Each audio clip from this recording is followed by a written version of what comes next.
आज बात करेंगे क्रिकेट के राजा रमीज़ राजा पर। काफ़ी दिनों से सोशल मीडिया पे ये एक न्यूज़ गर्दिश कर रही है कि जो क्रिकेट के राजा हैं रमीज़ राजा, उनको पीसीबी का चेयरमैन बनाया जा रहा है और अभी तक इसकी कंफर्मेशन ना तो पीसीबी की तरफ से आई है और ना ही रमीज़ राजा साहब ने अपनी ज़ुबानी कुछ कहा है। तो इस सिलसिले में बात करने के लिए आज हमारे साथ मौजूद हैं मदर शेख और क्रिकेट पे बड़ी गहरी नज़र भी रहे। आइए चलते हैं, बात करते हैं मदर शेख से। जी मदर, अस्सलाम वालेकुम। वालेकुम अस्सलाम राय साहब, क्या हाल है सर? ठीक है, अल्लाह का शुक्र, ठीक ठाक। आप सुनाएं, कैसे हैं, क्या हो रहा है? और अल्लाह का शुक्र है sir. Good to hear from you again. ये बताइए कि क्रिकेट के राजा रमीज़ राजा जो हैं, उनके बारे में क्या ख्याल है आपका? पीसीबी के चेयरमैन आएंगे नहीं आएंगे? ऐसा मुझे लगता नहीं है फॉर फ्यू रीजंस, क्योंकि देखिए रमीज राजा जो है यानी 57 टेस्ट मैच खेले हुए उन्होंने और काफी वनडे में भी पाकिस्तान की बैटिंग की है as a batsman. He was a very good player of fast bowling और सब कुछ, क्योंकि उनका जो मेजॉरिटी ऑफ क्रिकेट की आइडेंटिटी उनके साथ जो रही है ना, वो as a commentator and as a analyst और कंसल्टेंट रही। तो ये लोग जो है ना, ये भूल गए कि रमीज राजा साहब पहले भी पाकिस्तान क्रिकेट बोर्ड के सीईओ रह चुके हैं पहले, लेकिन इन्होंने रिजाइन किया था कि इनको बड़ी अच्छी अपॉर्चुनिटी मिली थी इंडिया में एज ए कमेंटेटर। तो बेसिकली चेयरमैन का जो रोल होता है ना राजा साहब, वो होता है बेसिकली एक ऑनररी रोल होता है। उसमें आपको पेमेंट जो कॉम्पनसेशन, फाइनेंशियल कॉम्पनसेशन नहीं मिलती। ठीक है सर। तो अभी Rameez Raja at the peak of his career है और I mean I think is only 58 59, तो अभी he will go a long way in commentary. तो अभी उनकी he is one of the highest paid broadcasters, commentators, analyst in the world. So I can't see Rameez Raja, I can't see two things. I can't see कि रमीज राजा अपना ये जो financial package है तो वो सैक्रिफाइस करे, और आई कांट सी के पीसीबी जो कॉस्ट कटिंग के जो बहुत ज्यादा कॉस्ट कटिंग पे इस वक्त फोकस कर रहा है, I can't see them paying Rameez Raja hefty sum of like amount. ठीक है। तो अब ये है कि रमीज राजा को अगर किसी ने, अगर बोर्ड ने लेना ही है तो उसको फिर या सीईओ या सीओओ बनाए जहां पे इनको पैकेज मिले। और इन दैट सेंस के मेरे ख्याल में Rameez Raja would be a much better choice than Wasim Khan, जो अभी लंदन से, जो इंग्लैंड से आए हुए, बर्मिंघम से। उन्होंने एक काउंटी क्रिकेट किए, वो सीईओ रह चुके। ठीक है। This is the PCB, one of the most financially viable और one of the most followed cricket boards in the world. ठीक है। तो यहाँ के जो मैकेनिक्स है वो बिल्कुल डिफरेंट है। इनको लाए थे एहसान मानी साहब, और मेरे ख्याल में अगर बोर्ड ने रमीज हसन राजा की अगर सर्विसेज लेनी है तो he should be paid services, not honorary, and he should be the CEO of the cricket board, not chairman. ज़रा क्रिकेट की हिस्ट्री में जाते हैं और बात करते हैं रमीज राजा के कैरियर की। रमीज राजा ने, जैसा आपने बताया कि अबव 50 टेस्ट क्रिकेट के मैच खेले और वनडे में भी नियर अबाउट 200 मैचेस उन्होंने खेले। उनमें उनकी परफॉर्मेंस कैसी रही? कितनी सेंचुरियां की, कितने 50s की? और वर्ल्ड कप जो 92 का पाकिस्तान ने जीता था, उसमें रमीज हसन राजा जो थे, उनका एक बड़ा अहम रोल था। ओपनिंग बैट्समैन थे, उन्होंने बड़े अच्छे तरीके से पाकिस्तानी टीम को जो है वो वर्ल्ड कप जिताने में भी अपना किरदार अदा किया। तो उस हवाले से कुछ थोड़ी सी बात करें। मैं आपको ना एक इन नटशल बताता हूँ कि जो इमरान खान के अंडर 50 टेस्ट मैच खेल गया ना, उसने अपनी जॉब जरूर की है अपने रोल के मुताबिक। क्योंकि इमरान खान, अगर आप एक सीरीज अगर आप नहीं खेलते या 2 सीरीज नहीं खेलते तो I don't think Imran Khan आपको कभी खिलाता। अब रमीज हसन राजा ने एक टेस्ट सेंचुरी की है 50 टेस्ट मैचेस में, 55 टेस्ट मैचेस में, वनडे में उसकी 9 सेंचुरीज आई थिंक। लेकिन उसका जो रोल था ना, रमीज राजा का जो रोल था उस वक्त, क्योंकि बैटिंग लाइनअप बड़ी डेप्थ थी, बैटिंग लाइनअप पाकिस्तान की बड़ी अच्छी थी, तो रमीज राजा की जॉब थी कि taking the shine of the ball, यानी जो बॉल जब न्यू होती है वो स्विंग होती है, ठीक है, वो सीम होती है, उसकी पेस ज्यादा होती है, ball gets hard specially the white ball, ठीक है, उसका बाउंस बहुत होता है। तो ओपनर का होता है कि taking the shine of the ball, लेकिन रमीज राजा वाज रेनाउंड के ये फास्ट बॉलिंग का बहुत अच्छा प्लेयर था। ये और इसके जो बड़े भाई अल्लाह जनरल नसीब करे वसीम राजा की क्या बात थी, वसीम राजा की क्या बात थी, वो तो यानी कि लोग उनको गैरी सॉबर्स के साथ कंपेयर करते थे। तो ये जो दोनों भाई हैं ये माने जाते थे कि ये फास्ट बॉलिंग के बड़े ही जबरदस्त प्लेयर्स। यानी रमीज राजा को मैंने देखा हुआ है कि मैल्कम मार्शल को इसने मेलबर्न में यानी कि from of middle end of से इसने स्क्वायर लेग पे छिक्के मारे हुए हैं। तो प्लेयर रमीज राजा बहुत अच्छा था। मैं ये नहीं कहूंगा कि वर्ल्ड रेनाउंड प्लेयर था लाइक इंजमाम उल हक या मोहम्मद यूसुफ, लेकिन within his limits he did the job for Pakistan which was to take the shine of the ball and to जो इनके साथ जो होते थे ओपनिंग बैट्समैन वो कंटेन करते थे, और रमीज राजा जो नेचुरली अटैकिंग बैट्समैन थे। तो इनका बड़ी कंट्रीब्यूशन रही है। समटाइम्स आप ये नहीं कि आप सेंचुरियां करके अपनी कंट्रीब्यूशन करते हो, आपने बस एक good 40-50 in retrospect of the game, वो आपके लिए बहुत मायने रखता है। जी हाँ, लेकिन एक और जहन में मेरे सवाल आता है कि अगर रमीज राजा पीसीबी की चेयरमैनशिप नहीं लेते तो पीसीबी पहले ही कुछ बहुत से तवील अरसे से पीसीबी के ओहदों पे हमेशा एक कंट्रोवर्सी भी रही है, और पीसीबी के जो ओहदे हैं या हमारे जो कोचेज़ हैं इनको अगर देखा जाए तो टीम की सिलेक्शन का अगर मामला देखा जाए तो हमेशा से प्लेयर्स के साथ ज़्यादती भी होती रही है।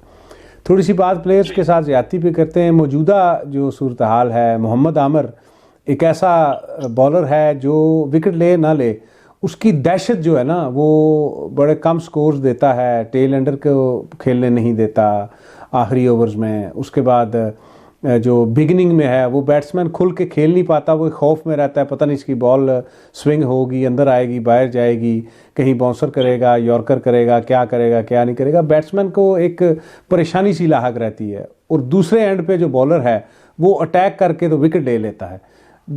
ऐसा बॉलर, उसके बाद शुएब मलिक की मिसाल है। T20 के लिए मिडल ऑर्डर में शुएब मलिक से अच्छा प्लेयर इस वक्त कोई नहीं है, उसको भी खुडे लाइन लगाया हुआ है, T20 वर्ल्ड कप आ रहा है। तो इन दोनों का जो एक इतने बड़े प्लेयर्स हैं दोनों और एक्सपीरियंस प्लेयर्स हैं, उनको खुडे लाइन लगा के तो यंग लड़कों को, ठीक है यंग टैलेंट भी होना चाहिए, बाकी टीमें आप देख लें उन सब में 2 या 3 प्लेयर्स नए रखे जाते हैं यंग, जिनको ट्रेंड किए जाते हैं पुराने प्लेयर्स और साथ ले जाके फिर वो एक एसेट बन जाते हैं। हमारे यहाँ सारी टीम या तो यंग ले आते हैं। अब अगर देखा जाए इस वक्त बाबर आजम और जो विकेट कीपर हैं हमारे मोहम्मद रिजवान, शाहीन शाह अफरीदी और हसन अली, इनके अलावा कोई ऐसा प्लेयर नज़र नहीं आता। क्रिकेट गेम है 11 खिलाड़ियों की, 2 बैट्समैनों की 2 बॉलर्स की खेल होती तो फिर शायद पाकिस्तान जो है वो सबसे अच्छी टीम होता। तो इस पे आप क्या कहेंगे? लेकिन ऐसा जो स्पोर्ट्स साइंस जो रिसर्च हो चुकी है ना, अब जैसे सेइंग के ना एक एथलीट की जो लाइफ है स्पोर्ट्स न्यू 30, ठीक है, एथलीट की जो लाइफ है ना वो न्यू 30 है, ठीक है ना। जो 40 ईयर ओल्ड का ना उसने इतनी स्पोर्ट्स साइंस आगे आ चुकी है कि वो अब जो है ना 30 ईयर ओल्ड की तरह, अब शुएब मलिक जो है आई थिंक इज अबाउट 37-38, लेकिन आई कैन बेट यू कि वो इस पाकिस्तान टीम में काफी प्लेयरों से जो 25 ईयर ओल्ड है उनसे ज्यादा वो जो है ना फिट है। तो बिल्कुल मोहम्मद आमिर जो है उसकी थोड़ी सी टेक्निकल फॉल्ट्स आ रही थी, लेकिन अब मैंने वो जो 100 में उसको देखा है जो इंग्लैंड में उसने खेला, तो उसकी जो बॉलिंग आर्म जो है वापस आ गया है, फॉलो थ्रू बहुत अच्छा जा रहा है। तो आई थिंक ये जो 2 प्लेयर्स हैं ये डेफिनेटली कंटेंशन में होने चाहिए, बिकॉज एक्सपीरियंस काउंट्स। एक्सपीरियंस जो है ना वो बिल्कुल काउंट करता है। बेशक वर्ल्ड कप के बाद आप जो है ना, क्योंकि आपके पास ज्यादा टाइम मिलता है 2 साल टू रीबिल्ड द टीम, लेकिन जब वर्ल्ड कप आ जाए तो you should consider your experience players. तो अब आप क्या समझते हैं कि मोहम्मद आमिर वो तो मेरे ख्याल में वकार यूनुस की वजह से टीम में आना नहीं चाहते, उनके बिहेवियर से वो उनका एक ही बहुत सारी बातें होती हैं वकार यूनुस की और बहुत सारी बातें होती हैं ऐसी, लेकिन मैं एक ना फेयर जज होकर बात करूंगा कि मोहम्मद आमिर ने अपनी फॉर्म लूज कर दी थी, अपना एक्शन लूज कर दिया था उसने। लेकिन अब जो है एट द मोमेंट जब मैंने उसको अभी ये देखा है 100 में, लंदन में जो 100 हुई है, 100 टूर्नामेंट हुआ, उसमें उसका वही एक्शन आ गया जो 2012 में था उसका एक्शन, के बड़ा ब्यूटीफुली अलाइंड एक्शन उसका आ गया।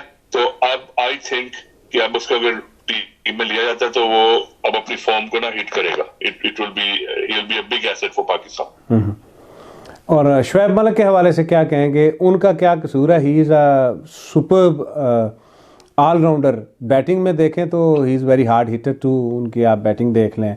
ऑफ स्पिन बॉलिंग में देखें तो बड़ी विकेट्स भी लेते हैं और स्कोर भी बड़ा कम देते हैं। तो ऑलराउंडर्स की तो अब पाकिस्तान टीम में मेरे ख्याल में एक बहुत बड़ा फुकदान नज़र आ रहा है। अनफॉर्चुनेटली ना हेड कोच ने कभी पाकिस्तान टीम के हेड कोच बनने से पहले किसी मियामी एचएसएन कॉलेज को नहीं उसने कोचिंग की होगी, ना मोहम्मद वसीम जो चीफ सिलेक्टर है वो कौन सा सिलेक्टर रह चुका है। लेकिन बाबर आजम, मेरी जो रिपोर्ट्स है कि बाबर आजम चाहता है कि शुएब मलिक आए टीम में, क्योंकि बहुत एक T20 का मतलब ये नहीं होता कि हर बैट्समैन आके तो वो बाउंड्री क्रॉस करे। T20 में एक बैट्समैन, एक या दो बैट्समैन आपकी टीम में होने चाहिए जो गाइड करें, जो एक हैंड संभालें। तो मलिक जो है he is in that type of player कि वो जो है ना एक हैंड को कंटेन कर सकता है प्लस सिंगल्स और ये रोटेट कर सकता है स्ट्राइक को। लेकिन अनफॉर्चुनेटली पाकिस्तान में अब ये है कि फेवरेटिज्म तो है, नो डाउट फेवरेटिज्म है, और बड़े प्लेयर्स पाकिस्तान ने अब ये जो इफ्तिखार को लिया था जो ऑस्ट्रेलिया आया था, मिसबा का वो फेवरेट जो है आई थिंक चॉइस है, लेकिन ही ऑल्सो फेल्ड। तो मलिक जो है नो डाउट अभी वो वेस्ट इंडीज गया अभी ये T20 सीरीज खेलने, कैरेबियन प्रीमियर लीग, तो Malik has proved himself time and time again. I think he's very fit at the moment and he should be selected. He should be selected. आप ये देखें ना कि अगर बात की जाए सिलेक्शन की या प्लेयर्स को खिलाने के हवाले से, तो ओपनिंग पे अगर जैसे फवाद आलम ने प्रूव किया है, सेंचुरी अगेन उसने की और वो उसी की सेंचुरी जो है वो मैच को जीतने की तरफ लेकर गई पाकिस्तानी टीम की, ये जो लास्ट टेस्ट हुआ है। तो फवाद आलम को आप वनडे और टेस्ट में खिला सकते हैं, टेस्ट में कभी कभी उसको ले आते हैं, कभी छोड़ देते हैं, उसको पता ही नहीं है कि वो खेल पाएगा भी या नहीं, कितना उसके साथ ज्यादती होती रही है फवाद आलम के साथ। अब वनडे क्रिकेट में भी उसको नहीं खिलाया जाता। फिर शर्जील खान जैसा प्लेयर आप देखें, बड़ा सॉलिड प्लेयर है शर्जील खान।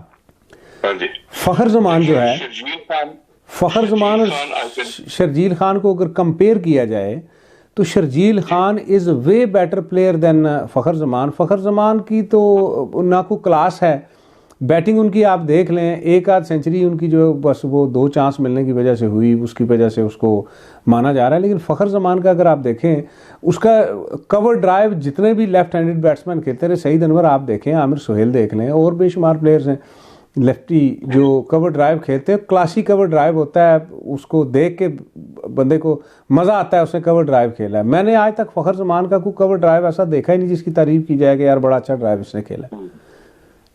लेकिन ऐसा बैट्समैन, एक ग्रेट बैट्समैन की ये निशानी होती है कि वो अच्छी बॉल को उठा के मार देता है। और आप देखें शर्जील खान जो है, मेरे ख्याल में वो डेविड वार्नर से भी ऊपर जिससे वो बैटिंग करता है, इसलिए कि उसने ऑस्ट्रेलिया की पिचेस में आके यहाँ पे यानी मिचेल स्टार्क की 148, 150 की स्पीड की बॉलिंग उसने बहुत ही प्लांटेड फुट से उसको खेला। यानी उसने आउटसाइड दी ऑफ स्टंप को बॉल को उसने वो मारा, यानी कि ओवर मिड ऑन मार दिया। यानी 150 की स्पीड से आप बॉल आ रही है और आप अक्रॉस द लाइन उसको मार रहे हो और फील्ड भी आप रॉफ्स भी क्रॉस कर रहे हो, यानी कि सिक्सर पे। तो शर्जील खान का तो कंपेयर आप किसी को कर ही नहीं सकते। जहां पे आप फखर जमान, हारिस रऊफ, ये सारे लाहौर कलंदर के मार्केटिंग मटेरियल थे कि ये बहुत बड़े प्लेयर आ गए हैं, तो आगे ये टीम में गए। अब आप खुद ही आप आके जुवैद का जो तबसरा सुन लें कि वो साफ वो बताएगा कि आकर ये हारिस रऊफ यानी कुछ भी नहीं करा रहा और ना फखर जमान बैटिंग कर रहा। तो ये ज्यादती थी। इन्होंने ना ये जो PSL के ये जो मार्केटिंग मटेरियल थे जी के हारिस को खिला दिया और फखर जमान खिला दिया। हालांकि मैं ऑन प्रॉपर रिकॉर्ड कह सकता हूँ कि ये दोनों इंटरनेशनल के लेवल के प्लेयर ही नहीं है, ना हारिस रऊफ है ना फखर जमान। ये बात मैं आपकी इस बात से 100% एग्री करता हूँ। आप हारिस रऊफ की अगर आप विकेटें देखें, एक बॉलर वो होता है जो बैट्समैन को आउट करे, ठीक है। अब हारिस रऊफ आता था 12th ओवर के बाद, ठीक है, टू बॉल इज 4 ओवर्स। अब उस वक्त राजा साहब हिटिंग चल रही होती थी तो उसमें तो वैसे ही बैट्समैन गलती कर जाता है, ठीक है ना। तो उसकी आई कैन सेफली से जितना मैंने उसको देखा हुआ है, आपको पता है ऑस्ट्रेलिया भी यहाँ पे रह के गया, हमने उसको ट्रेनिंग कराई थी। तो ये है कि उसको the art of getting the batsman down उसको उसके उसमें नहीं है, ठीक है। बाकी speed without the loop, without trajectory, आप अच्छी लेंथ से जब तक आप बॉल ऊपर नहीं करते, आप बाउंस नहीं करते, तो इवन मैं कहता हूं आप 170 भी करा ले तो बैट्समैन बड़े आराम से आपको मार देगा। तो ये हारिस रऊफ का है, वो बड़ी फ्लैट ट्रेजेक्टरी से बॉलिंग करता है और इसलिए उसको पड़ती है। Simple as that. ये टेप बॉल टैक्टिक्स नहीं है कि उसने मुझे चौका मारा तो मैं अगली बॉल उससे भी तेज कराऊंगा। इंटरनेशनल लेवल पे एक the art of getting the batsman out, ये एक आर्ट होता है बैट्समैन का कि आप उसको देखते हो, बॉलर को आप चेक करते हो, ठीक है ना। एज ए बॉलर आप बैट्समैन को चेक करते हो, फिर आप अपना प्रॉपर एक आर्ट और science, art and science behind it, ठीक है। बॉलिंग में 5 फैक्टर्स आते हैं, आपकी फिजिकल फिटनेस, आपकी मेंटल फिटनेस, आपके टैक्टिकल सेंस, आपकी टेक्निकल सेंस, फिर आपकी एनवायरमेंटल सेंस के आप कैसे, आप लॉर्ड्स में हो तो आप कोई और बॉलिंग कराओगे, आप MCG में तो आप कोई और बॉलिंग कराओगे, आप लाहौर में हो तो आप कोई और बॉलिंग कराओगे। ये नहीं होता कि आप जी बस एक ही जगह पे बॉल फेंके जाओ जोर लगाए जाओ। ये तो ऐसे थोड़ी क्रिकेट होती है। मतलब शेख बहुत शुक्रिया आपका, आपने वक्त दिया और बड़ी अच्छी बातें हुई।